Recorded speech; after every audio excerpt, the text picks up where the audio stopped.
Very good morning. ಏನಪ್ಪ ಅಂದರೆ P U C first year syllabus ಮೇಲೆ ನಾನು MCQಗಳನ್ನು ಡಿಸ್ಕಸ್ ಮಾಡಲಿಕ್ಕೆ ಪ್ರಾರಂಭಿಸಿದ್ದೀನಿ. ಅದರಲ್ಲಿ ಇವತ್ತು ಆಯ್ದುಕೊಂಡಿರುವಂಥ ಚಾಪ್ಟರ್ ಯಾವುದಪ್ಪ ಅಂದರೆ ಜೈವಿಕ ವರ್ಗೀಕರಣ. ಹೌದಾ? ಕ್ಲಾಸಿಫಿಕೇಷನ್ ಆಫ್ ಬಯಾಲಜಿಕಲ್ ಕ್ಲಾಸಿಫಿಕೇಷನ್ ಅಂತ. ಹೌದು, ಬಯಾಲಜಿಕಲ್ ಕ್ಲಾಸಿಫಿಕೇಷನ್. ಹಾಗಾದರೆ ಈ ಚಾಪ್ಟರನ್ನು ಡಿಸ್ಕಸ್ ಮಾಡೋಕ್ಕಿಂತ ಮುಂಚೆ ಏನಪ್ಪ ಅಂದರೆ ನಾನು ಆಲ್ರೆಡಿ ಹೇಳಿದ್ದೀನಿ, ಏನು ಮಾಡ್ತೀನಪ್ಪ ಅಂದರೆ ಆದಷ್ಟು PU ವಿದ್ಯಾರ್ಥಿಗಳಿಗೆ ಹೆಲ್ಪ್ ಆಗಲಿ ಅನ್ನುವಂಥ ದೃಷ್ಟಿಯಿಂದ ಕನ್ನಡದಲ್ಲಿ MCQಗಳನ್ನು ಡಿಸ್ಕಸ್ ಮಾಡ್ತೀನಿ ಅಂತ ಹೇಳಿದ್ದೆ. ಹೌದಾ? ಅದರ ಭಾಗವಾಗಿ ಏನು ಮಾಡ್ತಾಯಿದ್ದೀನಿ ಅಂದರೆ ಇವುಗಳನ್ನ ಡಿಸ್ಕಸ್ ಮಾಡುವಂಥ ಕೆಲಸ ಮಾಡ್ತಾಯಿದ್ದೀನಿ. ಹಾಗಾದರೆ ಏನಪ್ಪ ಅಂದರೆ ಜೈವಿಕ ವರ್ಗೀಕರಣ ನಮಗೆ 9th ಸ್ಟ್ಯಾಂಡರ್ಡಲ್ಲೂ ಒಂದು ಸ್ವಲ್ಪ ಬರ್ತದೆ. ಹೌದಾ? ಏನಪ್ಪ ಅಂದರೆ ಜೀವ ವೈವಿಧ್ಯತೆ ಅನ್ನೋ ಚಾಪ್ಟರ್ನ ನಾವೇನು ಮಾಡ್ತೀವಲ್ಲ, ಅಭ್ಯಾಸ ಮಾಡ್ತೀವಲ್ಲ, ಅಲ್ಲಿ ಬರ್ತದೆ. ಅದಕ್ಕೆ ಇದು ಏನಪ್ಪ ಅಂದರೆ ನಮ್ಮ ರಿಲೇಟೆಡ್ ಆದಂಥ ಚಾಪ್ಟ್ರು. ಒಂದು ಸ್ವಲ್ಪ ಅಲ್ಲಿಗಿಂತನೂ ಈ ಡಿಫಿಕಲ್ಟಿ ಲೆವೆಲ್ ಏನಾಗ್ತದೆ ಅಂದ್ರೆ ಸಿಲೆಬಸ್ ಹೆಚ್ಚು ಬ್ರೀಫ್ ಆಗೋದ್ರಿಂದ ಡಿಫಿಕಲ್ಟಿ ಲೆವೆಲ್ ಸ್ವಲ್ಪ ಇನ್ಕ್ರೀಸ್ ಆಗುತ್ತೆ. ಆದರೆ ಅಂಥದ್ದು ತುಂಬಾ ಹೊಸದೇನು ಇಲ್ಲ. ಹೌದಾ? ಹಾಗಾದ್ರೆ ಫಸ್ಟ್ ಕ್ವಶನ್ನ ಡಿಸ್ಕಸ್ ಮಾಡೋಣ.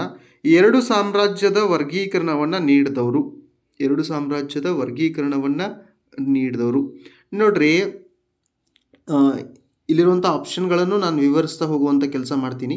ಹಾಗಾದರೆ ಏನಪ್ಪ ಅಂದರೆ ಕಾರ್ಲಸ್ ಲಿನಿಯಸ್ ಏನಪ್ಪ ಅಂದರೆ ಇವರು ವರ್ಗೀಕರಣದ ಶಾಸ್ತ್ರದ ಪಿತಾಮಹ. ಆಮೇಲೆ ವಿಟ್ಟೇಕರ್ ಏನಪ್ಪ ಅಂದರೆ 5 ಸಾಮ್ರಾಜ್ಯಗಳ ವರ್ಗೀಕರಣವನ್ನು ನೀಡಿದವರು. ಆದರೆ ಅವ್ರು ಕೇಳೋಂಥ ಕ್ವಶನ್ನು 2 ಸಾಮ್ರಾಜ್ಯದ ವರ್ಗೀಕರಣವನ್ನು ನೀಡಿದವರು ಯಾರಪ್ಪ ಅಂದರೆ ಹಕ್ಸ್ಲಿ. ಆಪ್ಷನ್ ಸಿ ಸರಿಯಾದ ಉತ್ತರ, ಹಕ್ಸ್ಲಿ. ಹೌದಾ? ಇನ್ನು ನೆಕ್ಸ್ಟ್ ಕ್ವಶನನ್ನು ಡಿಸ್ಕಸ್ ಮಾಡೋಣ. ಕ್ವಶನ್ ನಂಬರ್ 2, ಸರಿಯಾದ ಜೋಡಿಯನ್ನು ಆರಿಸಿ. ಹೌದಾ? ಪರಾವಲಂಬಿ ಶಿಲೀಂಧ್ರಗಳು, ಪ್ಯಾರಾಸೈಟಿಕ್ ಫಂಗೈ.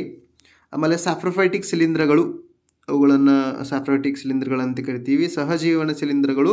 ಆಮೇಲೆ ಮೇಲಿನ ಎಲ್ಲ ನಿಜ ಅಂತ ಕೊಟ್ಟಿದ್ದಾರೆ. ಈ ಜೋಡಿಗಳನ್ನು ಏನು ಮಾಡಬೇಕಾಗಿದೆ ಅಂದರೆ ಯಾವ್ದು ಸರಿಯಾಗಿ ಹೊಂದಿದೆ ಅದನ್ನು ಆರಿಸಬೇಕಾಗಿದೆ.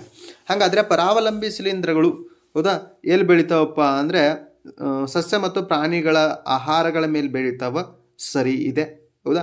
ನೆಕ್ಸ್ಟ್ ಸ್ಯಾಫ್ರೋಫೈಟಿಕ್ ಶಿಲೀಂಧ್ರಗಳು ಏನು ಸತ್ತ ಮತ್ತು ಕೊಳೆಯುತ್ತಿರುವಂಥ ಸಾವಯವ ಪದಾರ್ಥಗಳ ಮೇಲೆ ಬೆಳಿತಾವ, ಹಾಗಾದರೆ ಇದು ಸರಿ ಇದೆ.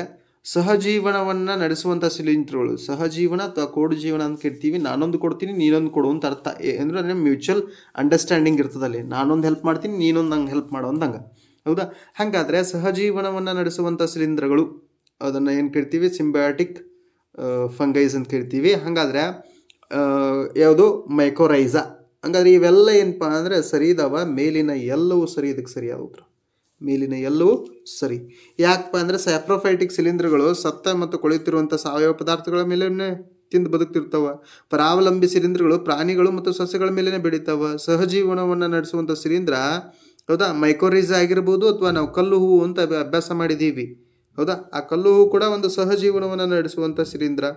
ಇನ್ನು ಮೈಕೋರೈಸಾ ಶಿಲೀಂಧ್ರ ಹೆಚ್ಚಿನ ಸಸ್ಯ ಬೇರುಗಳೊಂದಿಗೆ ಏನು ಮಾಡಿರ್ತದಪ್ಪ ಅಂದರೆ ನಿಕಟ ಸಂಬಂಧವನ್ನು ಹೊಂದಿರ್ತದೆ. ಕಲ್ಲು ಹೂಗಳು ಶಿಲೀಂಧ್ರ ಮತ್ತು ಪಾಚಿಗಳೊಂದಿಗೆ, ಕಲ್ಲು ಹೂಗಳು ಶಿಲೀಂಧ್ರನು ಮತ್ತು ಪಾಚಿ ಇವೆರಡರ ನಡುವಿನ ಸಂಬಂಧವನ್ನು ವ್ಯಕ್ತಪಡಿಸ್ತವೆ. ಯಾವುವು? ಕಲ್ಲು ಹೂಗಳನ್ನು ನಾವು ಪರಿಸರ ಸೂಚಕಗಳು ಅಂತ ಕೂಡ ಕರಿತೀವಿ. ಹೌದಾ? ನೆಕ್ಸ್ಟ್ ಕ್ವಶನ್ ನಂಬರ್ 3, ಕೆಳಗಿನವುಗಳಲ್ಲಿ ಯಾವುದನ್ನು ಜೀವರಾಸಾಯನಿಕ ಮತ್ತು ಆನುವಂಶಿಕ ಕೆಲಸದಲ್ಲಿ ಬಳಸಿಕೊಳ್ಳಲಾಗ್ತದೋ? ಕೆಳಗಿನವುಗಳಲ್ಲಿ ಯಾವುದನ್ನು ಏನಪ್ಪ ಅಂದರೆ ಜೀವರಾಸಾಯನಿಕ ಮತ್ತು ಆನುವಂಶಿಕ ಕೆಲಸದಲ್ಲಿ ಬಳಸ್ಕೊಳ್ಳಾಗ್ತದೋ? ಯಾವುದನ್ನು ಬಳಸ್ಕೊಳ್ಳಾಗ್ತದಪ್ಪ ಅಂದರೆ ಆಪ್ಷನ್ ಸಿ, ನ್ಯೂರೋಸ್ಪಿರಾ. ಹೌದಾ? ನ್ಯೂರೋಸ್ಪೋರಾ. ಆಪ್ಷನ್ ಸಿ ಸರಿಯಾದ ಉತ್ತರ. ಹೌದಾ? ಇನ್ನು ಕ್ವಶನ್ ನಂಬರ್ 4 ನೋಡೋಣ. ನ್ಯೂರೋಸ್ಪೋರಾ ಏನಪ್ಪ ಅಂದರೆ ಜೀವರಾಸಾಯನಿಕ ಮತ್ತು ಆನುವಂಶಿಕ ಕೆಲಸದಲ್ಲಿ, ಹೌದಾ, ಕೆಲವು ಕ್ರಿಯೆಗಳನ್ನು ನಡೆಸಲಿಕ್ಕೆ ಬೇಕಾಗ್ತದೆ. ಅದಕ್ಕೆ ನ್ಯೂರೋಸ್ಪೋರಾವನ್ನು ಬಳಸ್ತಾರೆ. ನೆಕ್ಸ್ಟು ಕ್ವಶನ್ ನಂಬರ್ 4, ವಿಜ್ಞಾನಿಗಳು ಒಂದೇ ರೀತಿಯ ಜಾತಿಯನ್ನು ಹೆಸರಿಸಬೇಕಾದ್ರೆ, ಹೌದಾ, ಅವುಗಳಿಗೆ ಏನಂತ ಕೊಟ್ಟಿದ್ದಾರಪ್ಪ ಅಂದರೆ ಐಸೋಟೈಪ್ ಅಂತ. ಏನಂತ ಕೊಟ್ಟಿದ್ದಾರೆ? ಏನಂತ ಅಧ್ಯಯನ ಮಾಡ್ತೀವಿ ನಾವು? ಒಂದೇ ರೀತಿಯ ಜಾತಿಯನ್ನು ಹೆಸರಿಸಬೇಕಾದ್ರೆ ಐಸೋಟೈಪ್ ಅಂತ ಅಧ್ಯಯನ ಮಾಡ್ತೀವಿ. ಎಂತ ಅಭ್ಯಾಸ ಮಾಡ್ತೀವಿ? ಐಸೋಟೈಪ್ಗಳು ಅಂತ ಅಭ್ಯಾಸ ಮಾಡ್ತೀವಿ. ಆಪ್ಷನ್ ಡಿ ಏನಪ್ಪ ಅಂದರೆ ಸರಿಯಾದ ಉತ್ತರ. ಇನ್ನು ಕ್ವಶನ್ ನಂಬರ್ 5 ನೋಡೋಣ. ಕೆಳಗಿನವುಗಳಲ್ಲಿ ಯಾವುದು ವೈರಲ್ ರೋಗ ಅಲ್ಲ? ನೋಡ್ರಿ, ಕೆಳಗಿನವುಗಳಲ್ಲಿ ಯಾವುದು ವೈರಲ್ ರೋಗ ಅಲ್ಲ, ಯಾವುದು ಹಂಗಾದರೆ ಏಡ್ಸ್, AIDS ಅಂತ ಕರಿತೀವಿ. AIDS acquired immuno deficiency syndrome. ಹೌದಾ, ಇದು HIV ಅನ್ನೋ ಒಂದು ವೈರಸ್ನಿಂದ ಹರಡುತ್ತದೆ. HIV human immuno deficiency virus. ಹಾಗಾದರೆ ಇದು ವೈರಸ್ನಿಂದ ಹರಡುವಂಥ ಕಾಯಿಲೆ. ಹರ್ಪಿಸ್ ಅನ್ನುವಂಥ ವೈರಸ್ನಿಂದ ಹರಡ್ತದೆ. ಶಿಡುಬು, ಹೌದಾ, ಚಿಕನ್ ಪಾಕ್ಸ್ ವೈರಸ್ನಿಂದ ಹರಡ್ತದೆ, ಚಿಕ್ಫೈ ಅಂತ ಕರಿತೀವಿ. ಹಾಗಾದರೆ ಕ್ಷಯರೋಗ ಏನಿದೆಯಲ್ಲ ಅದು ಮೈಕೋಬ್ಯಾಕ್ಟೀರಿಯಂ ಟ್ಯೂಬರ್ಕ್ಯುಲಾಯ್ ಅಂತ, ಟ್ಯೂಬರ್ಕ್ಯುಲಾಸಿಸ್ ಅನ್ನು ಹರಡುವಂಥ ರೋಗ. ಹೌದಾ, ಇದು ಬ್ಯಾಕ್ಟೀರಿಯಾ. ಇದೇನಪ್ಪ, ಬ್ಯಾಕ್ಟೀರಿಯಾ. ಹಾಗಾದ್ರೆ ಆಪ್ಷನ್ ಸಿ ಏನಪ್ಪ ಅಂದರೆ ಇದಕ್ಕೆ ಸರಿಯಾದ ಉತ್ತರ. ಏನಪ್ಪ ಅಂದರೆ ಕ್ಷಯರೋಗ ವೈರಸ್ನಿಂದ ಹರಡುವಂತಹ ರೋಗ ಅಲ್ಲ. ಏಡ್ಸ, ಹರ್ಪಿಸ, ಶಿಡುಬು ಇವು ಮೂರೂ ಕೂಡ ಏನಪ್ಪ ಅಂದರೆ ವೈರಸ್ನಿಂದ ಹರಡುವಂಥ ರೋಗಗಳು. ಹೌದಾ, ಇನ್ನು ಕ್ವಶನ್ ನಂಬರ್ 6 ಇನ್ನು ಸರಿಯಾದ ಹೊಂದಾಣಿಕೆಯನ್ನು ಆರಿಸಿ. ಸರಿಯಾದ ಹೊಂದಾಣಿಕೆಯನ್ನು ಏನು ಮಾಡ್ರಿ, ಆರಿಸ್ರಿ ಅಂತ ಕೇಳಿದ್ದಾರೆ. ಹಾಗಾದರೆ ದ್ವಿತೀಯ ಸಂಶ್ಲೇಷಕ ಆಟೋಟ್ರಾಪ್ಗಳು ಪೋಷಕಾಂಶಗಳನ್ನು ಮರುಬಳಕೆ ಮಾಡ್ಕೊಳ್ತಾವ. ಕೀಮೋಸಿಂಥೆಟಿಕ್ ಆಟೋಟ್ರಾಫ್ಗಳು ಸಾರಜನಕ ಸ್ಥಿರೀಕರಣವನ್ನುಂಟು ಮಾಡ್ತಾವ. ಹೆಟ್ರೋಟ್ರಾಫಿಕ್ ಬ್ಯಾಕ್ಟೀರಿಯಾಗಳು ಪ್ರತಿಜೀವಕಗಳ ಉತ್ಪಾದನೆ. ಮೈಕೋಪ್ಲಾಸಮ್ ಮೊಸರು ಉತ್ಪಾದನೆಯನ್ನು ಕೊಟ್ಟಿದ್ದಾರೆ. ಹಾಗಾದರೆ ನೋಡ್ರಿ, ಇದು ತಪ್ಪಿದೆ, ಇದು ತಪ್ಪಿದೆ, ಇದು ತಪ್ಪಿದೆ. ಇದ್ರಲ್ಲಿ ಸರಿಯಾದ ಉತ್ತರ ಯಾವುದಪ್ಪ ಅಂದರೆ ಹೆಟ್ರೋಟ್ರಾಫಿಕ್ ಬ್ಯಾಕ್ಟೀರಿಯಾ ಪ್ರತಿಜೀವಕಗಳ ಉತ್ಪಾದನೆಯಲ್ಲಿ ಏನು ಮಾಡ್ತೀವಿ ಅಂದರೆ ಬಳಸ್ತೀವಿ. ಹಾಗಾದರೆ ದ್ವಿತೀಯ ಸಂಶ್ಲೇಷಕ ಆಟೋಟ್ರಾಫ್ಗಳು ಅಂತ ಏನು ಹೇಳೋದಿಲ್ಲ, ವಾತಾವರಣದ ಸಾರಜನಕವನ್ನು ಸರಿಪಡಿಸಲು ಏನು ಮಾಡ್ತಾವೆ ಅಂದರೆ ಸಹಾಯ ಮಾಡ್ತಾವೆ. ಪೋಷಕಾಂಶಗಳ ಮರುಬಳಕೆ ಅಲ್ಲ, ವಾತಾವರಣದ ಸಾರಜನಕ ನೈಟ್ರೋಜನನ್ನು ಸರಿಪಡಿಸ್ಲಿಕ್ಕೆ ಏನು ಮಾಡ್ತಾವೆ ಅಂದರೆ ಸಹಾಯ ಮಾಡ್ತಾವೆ. ರಾಸಾಯನಿಕ ಸಂಶ್ಲೇಷಿತ ಆಟೋಟ್ರಾಫ್ಗಳು ಪೋಷಕಾಂಶಗಳ ಮರುಬಳಕೆಯಲ್ಲಿ ಏನು ಮಾಡ್ತಾವೆ ಅಂದರೆ ಸಹಾಯ ಮಾಡ್ತವೆ. ಇಂಟರ್ಚೇಂಜ್ ಮಾಡಿದ್ದಾರೆ ಅವರು. ನೆಕ್ಸ್ಟ್ ಹೆಟ್ರೋಟ್ರಾಫಿಕ್ ಬ್ಯಾಕ್ಟೀರಿಯಾ ಅಂತ ಹೇಳಿದೆ. ಹೌದಾ, ನೆಕ್ಸ್ಟ್ ಅದಾದ ನಂತರ ಏನಪ್ಪ ಅಂದರೆ ಹೆಟ್ರೋಟ್ರಾಫಿಕ್ ಬ್ಯಾಕ್ಟೀರಿಯಾಗಳನ್ನು ಪ್ರತಿಜೀವಕಗಳ ಉತ್ಪಾದನೆಯಲ್ಲೂ ಬಳಸ್ತೀವಿ. ಆಮೇಲೆ ಹೆಟ್ರೋಟ್ರಾಫಿಕ್ ಬ್ಯಾಕ್ಟೀರಿಯಾ ಮೊಸರು ತಯಾರಿಕೆಯಲ್ಲೂ ಏನಾಗ್ತದೆ ಅಂದ್ರೆ ಬಳಕೆ ಆಗ್ತದೆ, ಪ್ರತಿಜೀವಕಗಳ ಉತ್ಪಾದನೆಯಲ್ಲೂ ಏನಾಗ್ತದೆ ಬಳಕೆ ಆಗ್ತದೆ. ಅಲ್ಲಿ ಮೈಕೋಪ್ಲಾಸಮ್ ಬಳಕೆ ಆಗೋದಿಲ್ಲ. ಹೌದಾ, ನೆಕ್ಸ್ಟ್ ಕ್ವಶನ್ ನಂಬರ್ 7 ಡಿಸ್ಕಸ್ ಮಾಡೋಣ. ಏಕಕೋಶೀಯ ಸಸ್ಯಗಳು ಮತ್ತು ಪ್ರಾಣಿಗಳೆರಡಕ್ಕೂ ಪ್ರೋಟಿಸ್ಟಾ ಗುಂಪನ್ನು ರಚಿಸಿದ ವಿಜ್ಞಾನಿ. ಹೌದಾ, ಏಕಕೋಶೀಯ ಸಸ್ಯಗಳಿಗೂ ಆಮೇಲೆ ಪ್ರಾಣಿಗಳೆರಡಕ್ಕೂ ಪ್ರೋಟಿಸ್ಟಾ ಗುಂಪನ್ನು ರಚಿಸಿದಂತಹ ವಿಜ್ಞಾನಿ ಯಾರಪ್ಪ ಅಂದ್ರೆ option A Haeckel, option A Haeckel. Option B ಪಾಶ್ಚರೀಕರಣದ ಬಗ್ಗೆ ಹೇಳಿದ್ರು. ಹೌದಾ, ಆಮೇಲೆ ಬ್ಯಾಕ್ಟೀರಿಯಾದ ಬಗ್ಗೆ ಹೆಚ್ಚು ಅಧ್ಯಯನ ಮಾಡಿದಂಥ ವ್ಯಕ್ತಿ. ಆಮೇಲೆ ಲಿಸ್ಟರ್ ಕೋಚ್ ಜೀವವಿಜ್ಞಾನಕ್ಕೆ ತಮ್ಮದೇ ಆದಂಥ ಕೊಡುಗೆಯನ್ನು ಕೊಟ್ಟಿದ್ದಾರೆ. ನೆಕ್ಸ್ಟ್ ಕ್ವಶನ್ ನಂಬರ್ 8 ದ್ವಿನಾಮಕರಣವನ್ನು ಹೌದಾ ಇವರಿಂದ ಪಡೆಯಲಾಗಿದೆ. ದ್ವಿನಾಮಕರಣವನ್ನು ಯಾರಿಂದ ಪಡೆಯಲಾಗಿದೆ? ದ್ವಿನಾಮಕರಣದ ಪಿತಾಮಹ ಅಂತಲೇ ಕರಿತೀವಿ. ಯಾರನ್ನು? ಕಾರಲಸ್ ಲೀನಿಯಸ್ ಅನ್ನು. Option D Carolus Linnaeus. ಹೌದಾ, ನೆಕ್ಸ್ಟು ಕ್ವಶನ್ ನಂಬರ್ 9 ಡಿಸ್ಕಸ್ ಮಾಡೋಣ. ಕೆಳಗಿನವುಗಳಲ್ಲಿ ಯಾವುದು ವಾಯು ಮಾಲಿನ್ಯ ಸೂಚಕವಾಗಿದೆ? ನಾನು ಆಲ್ರೆಡಿ ಫಸ್ಟ್ ಕ್ವಶನ್ ಡಿಸ್ಕಸ್ ಮಾಡಬೇಕಾದ್ರೆ ಹೇಳಿದೆ. ಯಾವುದಪ್ಪ ಅಂದರೆ ಕಲ್ಲು ಹೂವು. ಯಾವುದು? ಕಲ್ಲು ಹೂವು. ಏನಪ್ಪ ಅಂದರೆ ಇದೊಂದು ಪರಿಸರ ಸೂಚಕ. ಇದೊಂದೇನು ಪರಿಸರ ಸೂಚಕ. ಹೌದಾ, ಅದನ್ನು ನಾವು ಏನು ಕರಿತೀವಿ ಅಂದರೆ ಲಿಚೆನ್ಸ್ ಅಂತ ಕರಿತೀವಿ. ಏನು ಕರಿತೀವಿ? ಲಿಚೆನ್ಸ್. ಮೈಕೋರಿಜಾ, ಅಗ್ಯಾರಿಕಸ್ಸು ಕಲ್ಲು ಹೂಗಳು ಸಾಮಾನ್ಯ ಅನುಭವಗಳು ಕೊಟ್ಟಿದ್ದಾರೆ. ಇಲ್ಲಿ ಪರಿಸರ ಸೂಚಕಗಳು ಯಾವಪ್ಪ ಅಂದರೆ ಲಿಚೆನ್ಸ್, ಕಲ್ಲು ಹೂಗಳು. ನೆಕ್ಸ್ಟ್ ಕ್ವಶನ್ ನಂಬರ್ 10 ವರ್ಗೀಕರಣದ ನೈಸರ್ಗಿಕ ವ್ಯವಸ್ಥೆಯು ಆಧರಿಸಿದೆ. ವರ್ಗೀಕರಣದ ನೈಸರ್ಗಿಕ ವ್ಯವಸ್ಥೆಯು ಆಧರಿಸಿದೆ ರೂಪವಿಜ್ಞಾನವನ್ನು ಆಧರಿಸಿದೆ. ಹೌದಾ, ವಿಕಾಸೀಯ ಪ್ರವೃತ್ತಿಯನ್ನು ಆಧರಿಸಿದೆ. ಅಂಗರಚನಾಶಾಸ್ತ್ರವನ್ನು ಏನು ಮಾಡಿದೆ? ಆಧರಿಸಿದೆ. ಮಾರ್ಫಾಲಜಿಯನ್ನು ಆಧರಿಸಿದೆ. ಎವಲ್ಯೂಷನರಿ ಟ್ರೆಂಡನ್ನು ಆಧರಿಸಿದೆ. ಅನಾಟಮಿ ಅಂಗರಚನಾಶಾಸ್ತ್ರ ಅಂತ ಕರಿತೀವಿ. ಅದನ್ನು ಏನು ಮಾಡಿದೆಪ್ಪ ಅಂದರೆ ವರ್ಗೀಕರಣದ ನೈಸರ್ಗಿಕ ವ್ಯವಸ್ಥೆ ಆಧರಿಸಿದೆ. ನೆಕ್ಸ್ಟ್ ಕ್ವಶನ್ ನಂಬರ್ 11 ಆಲೂಗಡ್ಡೆ ಸ್ಪಿಂಡಲ್ ಟ್ಯೂಬರ್ ರೋಗವು. ಆಲೂಗಡ್ಡೆ potato spindle tuber disease caused by. ಹೌದಾ, ಯಾವುದ್ರಿಪ್ಪ ಅಂದರೆ ಹೌದಾ ವ್ಯಾರೈಡ್ಸ್. ಆಪ್ಷನ್ ಡಿ ವ್ಯಾರೈಡ್ಸ್ಗಳಿಂದ ಉಂಟಾಗ್ತದೆ. ಆಲೂಗಡ್ಡೆ ಸ್ಪಿಂಡಲ್ ಟ್ಯೂಬರ್ ರೋಗ ಯಾವುದರಿಂದ ಉಂಟಾಗ್ತದೆ? ವ್ಯಾರೈಡ್ಗಳಿಂದ ಉಂಟಾಗ್ತದೆ. ಹಾಗಾದರೆ 1971 ಡೈನರ್ ಅನ್ನೋರು ಏನಪ್ಪ ಅಂದರೆ ಈ ಹೊಸ ಕಾಯಿಲೆಯನ್ನು ಗುರುತಿಸಿದ್ರು. ಇದಕ್ಕೆ ಕಾರಣವಾದಂಥ ಕಾರಕ ಯಾವುದು? ವ್ಯಾರೈಡ್ ಅಂತ. ಹೌದಾ, ಆಮೇಲೆ ವ್ಯಾರೈಡ್ಗಳು ಭಾಳ ಚಿಕ್ಕದಾಗಿರುವಂಥ ವೈರಸ್ಗಳು. ಹೌದಾ, ಅವೇನು ಮಾಡ್ತಾವಪ್ಪ ಅಂದರೆ ಆಲೂಗಡ್ಡೆ ಸ್ಪಿಂಡಲ್ ಟ್ಯೂಬರ್ ಅನ್ನೋ ರೋಗವನ್ನು ಉಂಟು ಮಾಡ್ತಾವಂತ ಏನಪ್ಪ ಅಂದರೆ ಡೈನರ್ ಹೇಳಿದ್ರು. ಹೌದಾ. ಇನ್ನು ಕ್ವಶನ್ ನಂಬರ್ 12 ಕ್ವಿನೈನನ್ನು, ಕ್ವಶನ್ ನಂಬರ್ 12 ಕ್ವಿನೈನನ್ನು ಎಲ್ಲಿ ಬಳಸ್ತಾರೆ? ಹೌದಾ, ಕ್ವಿನೈನನ್ನು ಎಲ್ಲಿ ಬಳಸ್ತಾರೆ? ಹೌದಾ, ಇದಕ್ಕೆ ಸರಿಯಾದ ಉತ್ತರ ಆಪ್ಷನ್ ಎ ಯಾವುದಪ್ಪ ಅಂದರೆ ಪ್ಯೂಸಿನಿಯಾ. ಹೌದಾ, ಕ್ವಿನೈನನ್ನು ಎಲ್ಲಿ ಬಳಸ್ತಾರೆ? ಪ್ಯೂಸಿನಿಯಾದಲ್ಲಿ ಬಳಸ್ತಾರೆ. ಹಾಗಾದರೆ ವೆರಿ ಸಾರಿ, ಕ್ವಿನೈನನ್ನು ಎಲ್ಲಿ ಬಳಸ್ತಾರಲ್ಲ, ಕ್ವಿನೈನನ್ನು ಯಾವುದರಿಂದ ಪಡಿತಾರೆ? ಕ್ವಿನೈನನ್ನು ಯಾವುದರಿಂದ ಏನು ಮಾಡ್ತಾರೆ? ಪಡಿತಾರೆ. ಹೌದಾ, ಪ್ಯೂಸಿನಿಯಾದಿಂದ ಪಡಿತಾರೆ. ಯಾವುದರಿಂದ? ಪ್ಯೂಸಿನಿಯಾದಿಂದ. ಹೌದಾ. ಆಮೇಲೆ ಕ್ವಿನೈನ್ ಏನಪ್ಪ ಅಂದರೆ ಪ್ಯೂಸಿನಿಯಾದಿಂದ ಏನು ಸಿಗ್ತದಲ್ಲ, ಇದೊಂದು ಸಿಂಕೋನಾ ಗುಂಪಿಗೆ ಸೇರಿದಂಥ ಸಸ್ಯ, ಅಂದ್ರೇನು ಶಿಲೀಂಧ್ರ. ನೆಕ್ಸ್ಟ್ ಕ್ವಶನ್ ನಂಬರ್ 13 5 ಸಾಮ್ರಾಜ್ಯಗಳ ವರ್ಗೀಕರಣದ ಪ್ರಕಾರ ಕೆಳಗಿನವುಗಳಲ್ಲಿ ಯಾವುದು ನ್ಯೂಕ್ಲಿಯರ್ ಮೆಂಬ್ರೇನ್ ಹೊಂದಿರೋದಿಲ್ಲ? ಪ್ರೊಟಿಸ್ಟಾ ಸಾಮ್ರಾಜ್ಯ, ಮೊನೆರಾ ಸಾಮ್ರಾಜ್ಯ, ಶಿಲೀಂಧ್ರ ಸಾಮ್ರಾಜ್ಯ, ಅನಿಮಿಲಿಯಾ ಪ್ರಾಣಿ ಸಾಮ್ರಾಜ್ಯ. ಹಾಗಾದರೆ ನಮಗೆ ಇದು very clear, it's a very easy answer. Monera ಸಾಮ್ರಾಜ್ಯದಲ್ಲಿರುವಂತಹ ಜೀವಿಗಳಿಗೆ ನಿಜವಾದ ಕೋಶ ಕೇಂದ್ರ ಪೊರೆ ಇರೋದಿಲ್ಲ, ನ್ಯೂಕ್ಲಿಯರ್ ಮೆಂಬ್ರೇನ್ ಇರೋದಿಲ್ಲ. ಅವು ಪ್ರೊಟಿಸ್ಟಾಗೆ ಗುಂಪಿಗೆ ಸೇರ್ತಾವೆ. ಆಮೇಲೆ ಉಳಿದ 4 ಸಾಮ್ರಾಜ್ಯದ ಜೀವಿಗಳೆಲ್ಲ ಏನಪ್ಪ ಅಂದರೆ ಯೂಕ್ಯಾರಿಯೋಟ್ಸ್. ಇವು ಪ್ರೋಕ್ಯಾರಿಯೋಟ್ಸ್ ಆದರೆ ಅವೆಲ್ಲ ಏನು ಯೂಕ್ಯಾರಿಯೋಟ್ಸ್. ನೆಕ್ಸ್ಟ್ ಕ್ವಶನ್ ನಂಬರ್ 14 ಒಂದೇ ವರ್ಗದ 2 ಜೀವಿಗಳು ಆದರೆ ಭಿನ್ನ ಕುಟುಂಬಗಳನ್ನು, ಹೌದಾ, ಏನಪ್ಪ ಅಂದರೆ ಡ್ಯಾಶ್ ಅಡಿಯಲ್ಲಿ ಇರಿಸಲಾಗ್ತದೆ. ಒಂದೇ ಕ್ಲಾಸ್. ಹೌದಾ, ಒಂದೇ class. Question number 14 option C. ಹೌದಾ, ಆರ್ಡರ್ ಅಂತ ಕರಿತೀವಿ, ಆದೇಶ ಅಥವಾ ಆರ್ಡರ್ ಅಂತ ಕರಿತೀವಿ. ಒಂದೇ ಆರ್ಡರ್ನಲ್ಲಿ ಏನು ಮಾಡ್ತೀವಿ ಅಂದರೆ ಇಡ್ತೀವಿ, ಕ್ಲಾಸಲ್ಲೆಲ್ಲ ಒಂದೇ ಆರ್ಡರಲ್ಲಿ ಇಡ್ತೀವಿ. ಆಪ್ಷನ್ ಸಿ ಏನಪ್ಪ ಅಂದರೆ ಸರಿಯಾದ ಉತ್ತರ. ಕುಟುಂಬ, ಫ್ಯಾಮಿಲಿ.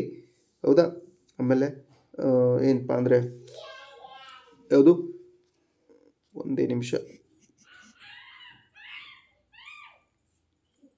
ಏನಪ್ಪ ಅಂದರೆ ಕುಲ ಅಂದರೆ ಜನರ. ಹೌದಾ, ಆಮೇಲೆ ಸ್ಪೀಸೀಸ್ ಅಂದರೆ ಜಾತಿ, ಆರ್ಡರ್ ಅಂದರೆ ಆದೇಶ, ಫ್ಯಾಮಿಲಿ ಅಂದರೆ ಕುಟುಂಬ. ಕನ್ನಡ ಟು ಇಂಗ್ಲೀಷ್ ಒಂದು ಸ್ವಲ್ಪ ಡಿಫಿಕಲ್ಟಿ ಲೆವೆಲ್ನ ಇನ್ಕ್ರೀಸ್ ಮಾಡುತ್ತೆ, ಅದರ ಒಂದು ಸ್ವಲ್ಪ ನೆನ್ಪಿಡ್ರಿ. ಕ್ವಶನ್ ನಂಬರ್ 15 ಬಿಸಿ ನೀರಿನ ಬುಗ್ಗೆಗಳಲ್ಲಿ ವಾಸಿಸುವಂಥ ಬ್ಯಾಕ್ಟೀರಿಯಾಗಳನ್ನು ಏನಂತ ಕರೆಯಲಾಗ್ತದೆ? ಬಿಸಿ ನೀರಿನ ಬುಗ್ಗೆಗಳಲ್ಲಿ ವಾಸಿಸುವಂತಹ ಬ್ಯಾಕ್ಟೀರಿಯಾಗಳನ್ನು ಏನಂತ ಕರೆಯಲಾಗ್ತದೆ? ಹೌದಾ, ಅವುಗಳನ್ನ ಏನು ಕರೆಯಲಾಗ್ತದಪ್ಪ ಅಂದರೆ ಥರ್ಮೋ ಆಸಿಡೋಫೈಲ್ಸ್ ಅಂತ ಕರೆಯಲಾಗ್ತದೆ. ಥರ್ಮೋ ಆಸಿಡೋಫೈಲ್ಸ್ ಅಂತ ಕರೆಯಲಾಗ್ತದೆ. ಯಾವುದು? ಬಿಸಿ ನೀರಿನಲ್ಲಿ ವಾಸಿಸುವಂತಹ ಬ್ಯಾಕ್ಟೀರಿಯಾಗಳನ್ನ ಥರ್ಮೋ ಆಸಿಡೋಫೈಲ್ಸ್. ಇನ್ನು ಉಪ್ಪು ಪ್ರದೇಶಗಳಲ್ಲಿ ವಾಸಿಸುವಂಥ ಬ್ಯಾಕ್ಟೀರಿಯಾವನ್ನು ಹ್ಯಾಲೋಫೈಲ್ಸ್ಗಳಂತ ಕರೆಯಲಾಗ್ತದೆ. ಆಮೇಲೆ ಜೌಗು ಪ್ರದೇಶದಲ್ಲಿ ವಾಸಿಸುವಂತಹ ಬ್ಯಾಕ್ಟೀರಿಯಾಗಳನ್ನು ಮೆಥೆನೋಜೆನ್ಸ್ ಅಂತ ಕರೆಯಲಾಗ್ತದೆ. ಆಮೇಲೆ ಮೇಲಿನ ಯಾವುದಲ್ಲ ಅದಂತೂ ಸಂಬಂಧಪಡದೇ ಇರುವಂಥ ಆಪ್ಷನ್. ಇನ್ನು ಕ್ವಶನ್ ನಂಬರ್ 16 ಯಾವ ಅನಿಮಿಲಿಯಾ ಏನಪ್ಪ ಅಂದರೆ ಇದು ಕ್ವಶನ್ ಒಂದು ಸ್ವಲ್ಪ ಎಡಿಟ್ ಆಗಬೇಕಾಗಿತ್ತು. ಅನಿಮಿಲಿಯಾ ಕಿಂಗ್ಡಮ್ ಪ್ರಾಣಿ ಸಾಮ್ರಾಜ್ಯ. ಈ ಪ್ರಾಣಿ ಸಾಮ್ರಾಜ್ಯದಲ್ಲಿರುವಂಥ ಯಾವ ಜೀವಿ ಅಳೆದು ಹೋಗಿದೆ? ಹಿಮಚಿರತೆ ಅಳೆದು ಹೋಗಿದೆಯೋ, ಭಾರತೀಯ ಮಕಾಕ್ ಅಳೆದು ಹೋಗಿದೆಯೋ, ಚಿರತೆ ಅಳೆದು ಹೋಗಿದೆಯೋ ಅಥವಾ ಹುಲಿ ಅಳೆದು ಹೋಗಿದೆಯೋ ಅಂತ ಕ್ವಶನ್ ಕೇಳಿದ್ದಾರೆ. ಹಾಗಾದರೆ ಇದಕ್ಕೆ ಸರಿಯಾದ ಉತ್ತರ ಯಾವುದಪ್ಪ ಅಂದರೆ ಹಿಮಚಿರತೆ. ಹೌದಾ, ಹಿಮಚಿರತೆ. ಹಾಗಾದರೆ ಭಾರತದಲ್ಲಿರುವಂಥ ಯಾವ ಪ್ರಾಣಿಗಳು ಅಳೆದು ಹೋಗಿದಾವೆ? ಏಷಿಯಾಟಿಕ್ ಲಯನ್ ಅಳೆದು ಹೋಗಿದೆ, ಕಾಶ್ಮೀರ್ ಸ್ಟ್ಯಾಗ್ ಅಳೆದು ಹೋಗಿದೆ. ಹೌದಾ, ಪಿಂಕ್ ಹೆಡೆಡ್ ಡಕ್ ಅಳೆದು ಹೋಗಿದೆ, ಏಷಿಯಾಟಿಕ್ ಚೀತಾ. ನೋಡ್ರಿ, ಇದು ಕೂಡ ಒಂದು ಚಿರತೆ. ಹಿಮಚಿರತೆ ಬೇರೆ, ಏಷಿಯಾಟಿಕ್ ಚಿರತೆ ಬೇರೆ. ಏಷಿಯಾಟಿಕ್ ಚಿರತೆ ಅಂತ ಕೊಟ್ಟಿಲ್ಲ, ಅದಕ್ಕೆ ನಾವು ಒಂದು ಆಪ್ಷನ್ ಇಲ್ಲ. ಹೌದಾ, ಇವೆಲ್ಲ ಏನಪ್ಪ ಅಂದರೆ ಅಳಿದು ಹೋದ ಪ್ರಾಣಿಗಳು. ಇನ್ನು ಕ್ವಶನ್ ನಂಬರ್ 17 ಡಿಸ್ಕಸ್ ಮಾಡೋಣ. ಸಮುದ್ರದಲ್ಲಿ ಕೆಂಪು ಉಬ್ಬರವಿಳಿತಗಳು ಯಾವುಗಳಿಂದ ಕಾಣಿಸ್ಕೊಳ್ತವೆ? ಕೆಳಗಿನಂತರವುಗಳಲ್ಲಿ ಯಾವುದರಿಂದ ಏನಾಗ್ತಾವೆ ಅಂದರೆ ಕಾಣಿಸ್ಕೊಳ್ತವೆ? ಡೈನೋಫ್ಲಾಜಲ್ಲೇಟ್ಗಳಿಂದ ಏನಪ್ಪ ಅಂದರೆ ಕೆಂಪು ಉಬ್ಬರವಿಳಿತಗಳು ಕಾಣಿಸ್ಕೊಳ್ತವೆ. ಯಾಕಂದರೆ ಸಮುದ್ರದಲ್ಲಿ ಕೆಂಪು ಉಬ್ಬರವಿಳಿತಗಳು ಕಾಣಿಸ್ಕೊಳ್ಳೋದು ಕೆಂಪು ಡೈನೋಫ್ಲಾಜಲ್ಲೇಟ್ಗಳಿಂದ. ಹೌದಾ, ಇವೇನಪ್ಪ ಅಂದರೆ ಗ್ಯುಯಾಲಕ್ಸ್ ಏನಾಗ್ತದೆ ಅಂದರೆ ತ್ವರಿತ ಗುಣಾಕಾರಕ್ಕೆ ಒಳಗಾಗ್ತದೆ ಮತ್ತು ಸಮುದ್ರ ನೀರನ್ನು ಕೆಂಪು ಬಣ್ಣಕ್ಕೆ ತರ್ತದೆ. ಸಮುದ್ರ ನೀರನ್ನು ಏನು ಮಾಡ್ತದೆ? ಕೆಂಪು ಬಣ್ಣಕ್ಕೆ ತರ್ತದೆ. ಅದಕ್ಕೆ ನಾವೇನು ಮಾಡ್ತೀವಿ ಅಂದರೆ ಸಮುದ್ರದಲ್ಲಿ ಕೆಂಪು ಉಬ್ಬರವಿಳಿತಗಳು ಉಂಟಾಗಲಿಕ್ಕೆ ಕಾರಣ ಏನಪ್ಪ ಅಂದರೆ ಡೈನೋಫ್ಲಾಜಲ್ಲೇಟ್ಗಳು ಅಂತ ಕರಿತೀವಿ. Next question number 8 ಅಲೈಂಗಿಕ ಬೀಜಕಗಳು ಕಂಡುಬರೋದಿಲ್ಲ. ಅಲೈಂಗಿಕ ಬೀಜಗಳು ಏನಿದಾವಲ್ಲ ಅವು ಕಂಡುಬರೋದಿಲ್ಲ. ಹೌದಾ, ಸ್ಪೋರ್ಸ್ ಅಂತ ಕರಿತೀವಿ. ಸಸ್ಯಕ ಸಂತಾನೋತ್ಪತ್ತಿ ವಿಘಟನೆಯಿಂದ ಸಂಭವಿಸುತ್ತದೆ. ಹೌದಾ, ಸಸ್ಯಕ ಸಂತಾನೋತ್ಪತ್ತಿ ವಿಘಟನೆಯಿಂದ ಸಂಭವಿಸುತ್ತದೆ ಮತ್ತು ಅಲೈಂಗಿಕ ಅಂಗಗಳು ಇರೋದಿಲ್ಲ. ಹಾಗಾದರೆ ಕೆಳಗಿನವುಗಳಲ್ಲಿ ಯಾವುದರಲ್ಲಿ ಇರೋದಿಲ್ಲ? ಹಂಗಾದ್ರೆ ನೋಡ್ರಿ, asexual spores are not found, vegetative reproduction occurs by fragmentation and sexual organs are absent. ಹೌದಾ? Identify the class of fungi. Asexual spores are not found, spores ಅಂತೂ ಬೆಳೆಯೋದೇ ಇಲ್ಲ. ವೆಜಿಟೇಟಿವ್ ರಿಪ್ರೊಡಕ್ಷನ್, ದೇಹ ಏನಾಗ್ತದೆ ತುಂಡಾಗುಗಳ ಮೂಲಕ ಏನಪ್ಪ ಅಂದರೆ ಸಣ್ಣ ಸಣ್ಣ ತುಣುಕುಗಳಾಗಿ, ಹೌದಾ, ಬೇರ್ಪಡ್ತದೆ. ಆಮೇಲೆ ಅಲೈಂಗಿಕ ರೀತಿಯ ಸಂತಾನೋತ್ಪತ್ತಿ ಅಂತ ಹೇಳ್ಬೋದು. ಆಮೇಲೆ ಲೈಂಗಿಕ ರೀತಿಯ ಸಂತಾನೋತ್ಪತ್ತಿಯನ್ನು ನಡೆಸಲಿಕ್ಕೆ ಅಂಗಗಳೇ ಇಲ್ಲ. ಹಂಗಾರೆ ಕೆಳಗಿನವುಗಳಲ್ಲಿ ಯಾವುದು ಅಂತ ಕೇಳ್ತಾರೆ. ಹಂಗಾರೆ ಕೆಳಗಿನವುಗಳಲ್ಲಿ ಯಾವುದಪ್ಪ ಅಂದರೆ ಬೆಸಿಡಿಯೋಮೈಸೆಟ್ಸ್. ಹೌದಾ? ಇವುಗಳಲ್ಲಿ ಏನಪ್ಪ ಅಂದರೆ ಅಲೈಂಗಿಕ ಬೀಜಗಳು ಕಂಡು ಬರೋದಿಲ್ಲ. ಆಮೇಲೆ ದೇಹ ತುಂಡು ತುಂಡಾಗಿ ಸಂತಾನೋತ್ಪತ್ತಿಯನ್ನು ನಡೆಸ್ತದೆ. ಲೈಂಗಿಕ ಅಂಗಗಳು ಇರೋದಿಲ್ಲ. ಹಾಗಾದರೆ ಎಲ್ಲನೂ ಕೊಟ್ಟಂಥ 4 ಆಪ್ಷನ್ಗಳು ಸಿಲಿಂಡರ್ಗಳಿದ್ದಾವೆ. ಅದರಲ್ಲಿ ಯಾವುದು ಅಂತ ಕೇಳಿದ್ದಾರೆ, ಬೆಸಿಡಿಯೋಮೈಸೆಟ್ಸ್. ಹೌದಾ? ಯಾಕಂದರೆ ಬೆಸಿಡಿಯೋಮೈಸೆಟ್ಸ್ನಲ್ಲಿ ಅಲೈಂಗಿಕ ಬೀಜಗಳು ಕಂಡು ಬರೋದಿಲ್ಲ. ವಿಘಟನೆ ಅಂದರೆ ಏನು, ಸಸ್ಯದ ದೇಹ ತುಂಡು ತುಂಡು ಆಗೋದ್ರ ಮೂಲಕ ಸಂತಾನೋತ್ಪತ್ತಿ ಸಂಸ್ಥದ. ಆಮೇಲೆ ಈ ವರ್ಗದ ಸಿಲಿಂಡರ್ಗಳಲ್ಲಿ ಲೈಂಗಿಕ ಅಂಗಗಳು ಇರೋದಿಲ್ಲ. ಕ್ವಶನ್ ನಂಬರ್ 19, ಕೆಳಗಿನವುಗಳನ್ನು ಹೊಂದಿಸ್ರಿ ಅಂತ ಹೇಳಿದಾರೆ. ಕೆಳಗಿನವುಗಳನ್ನ ಏನು ಮಾಡ್ರಿ, ಹೊಂದಿಸ್ರಿ. ಹಾಗಾದರೆ ಕೆಳಗಿನವುಗಳನ್ನು ಹೊಂದಿಸ್ಬೇಕಾದ್ರೆ ಬೆಸಿಡಿಯೋಮೈಸೆಟ್ಸ್ ಅಂತ ಏನು ಬರ್ತಾವಲ್ಲ, ಅವು ಅಗಾರಿಕ್ ಅಂದರೆ ಫಸ್ಟ್ ಒನ್ ಏನಾಗ್ತದಪ್ಪ ಅಂದರೆ ಫಸ್ಟ್ ಒನ್ಗೆ ಮ್ಯಾಚ್ ಆಗ್ತದೆ. ಮ್ಯಾಚ್ ಇದೆ. ಇನ್ನು ಅಸ್ಕೋಮೈಸೆಟ್ಸ್ ಅಂತ ಏನು ಕರಿತಾವಲ್ಲ, ಅಸ್ಕೋಮೈಸೆಟ್ಸು ಏನಪ್ಪ ಅಂದರೆ ಸ್ಯಾಕರೋಮೈಸಸ್ ನೊಂದಿಗೆ ಹೊಂದಿಕೆ ಆಗ್ತಾವ. ಆಮೇಲೆ ಫೈಕೋಮೈಸೆಟ್ಸ್ ಏನಾಗ್ತಾವ ಅಂದ್ರೆ ಅಲ್ಬ್ಯೂಗೋಜೊಂದಿಗೆ ಹೊಂದಾಣಿಕೆ ಆಗ್ತಾವ. ಆಮೇಲೆ ಡ್ಯೂಟೆರೋಮೈಸೆಟ್ಸ್ ಏನಿದಾವಲ್ಲ ಅವು ಟ್ರೈಕೋಡರ್ಮಾದೊಂದಿಗೆ ಹೊಂದಾಣಿಕೆ ಆಗ್ತವೆ. ಯಾವುದರೊಂದಿಗೆ? ಟ್ರೈಕೋಡರ್ಮಾದೊಂದಿಗೆ. ಹಾಗಾದರೆ ಇಲ್ಲಿ ಸರಿಯಾದ ಯಾವುದು? ಫಸ್ಟ್ ಒನ್ ಏನಾಗ್ತಾ ಇದೆ, ಫಸ್ಟ್ ಒನ್ಗೆ ಮ್ಯಾಚ್ ಆಗ್ತಾ ಇದೆ. Second one D, third one B, fourth one C. ಹಂಗಾರೆ ಆಪ್ಷನ್ ಬಿ ಏನಪ್ಪ ಅಂದರೆ ಸರಿಯಾದ ಉತ್ತರ. ಇನ್ನು ಕ್ವಶನ್ ನಂಬರ್ 20 ಡಿಸ್ಕಸ್ ಮಾಡೋಣ. ಟ್ರೆಫನೋಸೋಮಾ ಉಂಟು ಮಾಡುವಂಥ ಕಾಯಿಲೆ. ಟ್ರೆಫನೋಸೋಮಾ ಪೆಲಾಡಿಯಮ್ ಅಂತ ಒಂದು ಸೂಕ್ಷ್ಮಾಣು ಜೀವಿ ಬರ್ತದೆ. ಅದು ಸ್ಲೀಪಿಂಗ್ ಸಿಕ್ನೆಸ್ಸು. ಹೌದಾ? ಏನಪ್ಪ ಅಂದರೆ ನಿದ್ರಾರೋಗವನ್ನು ಉಂಟು ಮಾಡ್ತದೆ. ಹಾಗಾದರೆ ವಾಂತಿ ಭೇದಿ ಉಂಟು ಮಾಡುವಂತಹ ರೋಗ ಮಲೇರಿಯಾ ಪ್ಲಾಸ್ಮೋಡಿಯಂ ವಯಾಕ್ಸ್ನಿಂದ ಹರಡಿಸ್ತದೆ. ಮಮ್ಸ್ ಮಂಗನ ಕಾಯಿಲೆ, ಹೌದಾ, ಮಮ್ಸ್ ವೈರಸ್ನಿಂದ ಹರಡ್ತದೆ. ಕಾಲ್ರಾ ವಿಬ್ರಿಯೋ ಕಾಲ್ರೆ ಅನ್ನುವಂಥ ಸೂಕ್ಷ್ಮಾಣುಜೀವಿಯಿಂದ ಕಾಲ್ರಾ ರೋಗ ನಮಗೇನಾಗ್ತದೆ ಅಂದ್ರೆ ಹರಡ್ತದೆ. ಹೌದಾ? ಇಷ್ಟು ಏನಪ್ಪ ಅಂದ್ರೆ ಯಾವ ಚಾಪ್ಟರ್ನ ಡಿಸ್ಕಸ್ ಮಾಡಿದ್ವಿ ನಾವು? ಜೈವಿಕ ವರ್ಗೀಕರಣ, ಬಯಾಲಜಿಕಲ್ ಕ್ಲಾಸಿಫಿಕೇಷನ್ ಚಾಪ್ಟರ್ ಮೇಲೆ. ಹೌದಾ? ನಿಮಗೆ ಮಲ್ಟಿಪಲ್ ಚಾಯ್ಸ್ ಕ್ವಶನ್ಸನ್ನು ಕೊಡುವಂಥ ಕೆಲಸ ಮಾಡಿದೆ. ಐ ಥಿಂಕ್ ಒಂದು ಸ್ವಲ್ಪ ನಿಮಗೆ ಈ ಚಾಪ್ಟರ್ಗಳು ಹೆಲ್ಪ್ ಆಗ್ಬೋದು ಅಂತ. ಫಸ್ಟ್ PU ಯಾರು ಓದ್ತಾ ಇದ್ದಿರಲ್ಲ ಅವರು, ಆಮೇಲೆ GPSTRಗಂತೂ ಹೆಲ್ಪ್ ಆಗೇ ಆಗ್ತಾವ. ಕಾಂಪಿಟೇಟಿವ್ ಎಕ್ಸಾಮ್ ಸ್ಟಡಿ ಮಾಡೋರ್ಗೂ ತುಂಬ ಹೆಲ್ಪ್ ಆಗ್ತಾವ ಅಂತ ಹೇಳ್ತಾ ಥ್ಯಾಂಕ್ ಯು ಸೋ ಮಚ್.